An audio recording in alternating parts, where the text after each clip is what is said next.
दीवाना कहे ना तो देखो पगला कहे ना, और नागपुरी कर गीत में नाचे वाला के सुपट झारखंडी कहे ना। एक बार प्यार से तालियां हो जाए पूरे झारखंडी भाइयों की ओर से। चलो हमरे की झारखंड कर आदिवासी, सीधा साधा भोला भाला मजदूर किसान, हमरे की झारखंड कर आन और शान। हमरे कर बोलना ही गीत और चलना ही नाच लागे, यह तो हमरे कर झारखंड कर परंपरा और संस्कृति लागे। एक प्यार भरा पुरस्कार है 50 रुपया कर पुरस्कार दे वाला है हमरे कर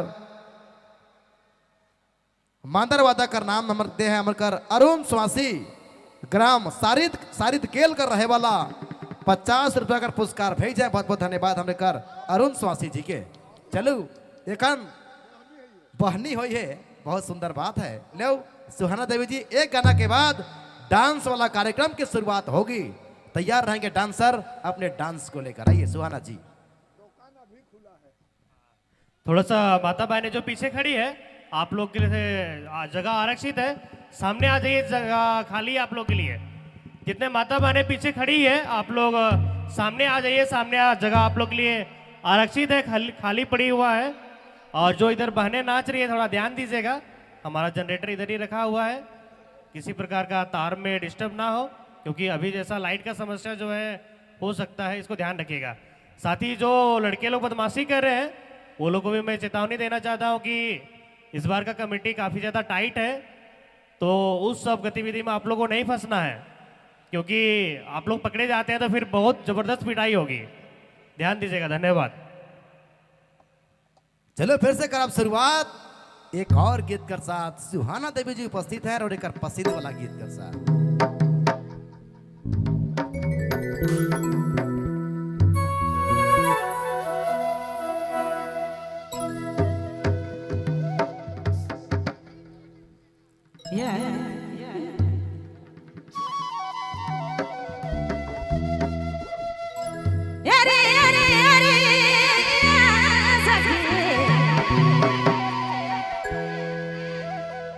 सफर भगवान से भी बिता था पिया,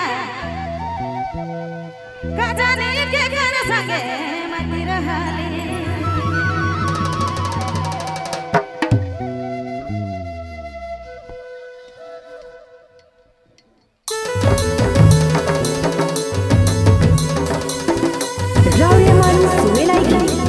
नागपुरी फोकस यूट्यूब चैनल की प्रस्तुति।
YouTube चैनल की प्रस्तुति।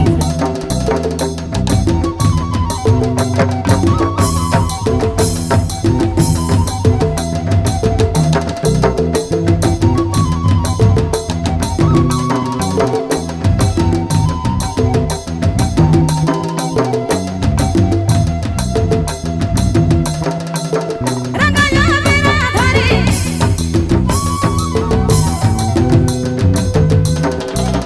रंगाया मेरा धारी